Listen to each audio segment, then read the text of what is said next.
Hello everyone, today in this video we will discuss how to install and set up WhatsApp on Samsung Galaxy A36.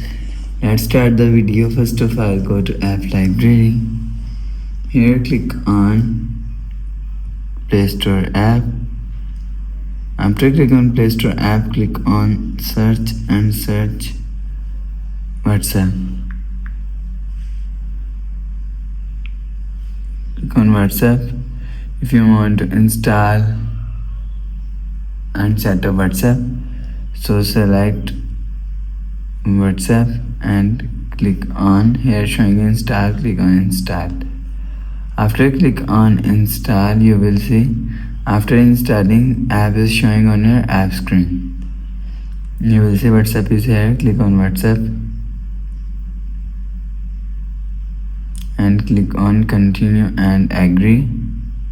Enter your phone number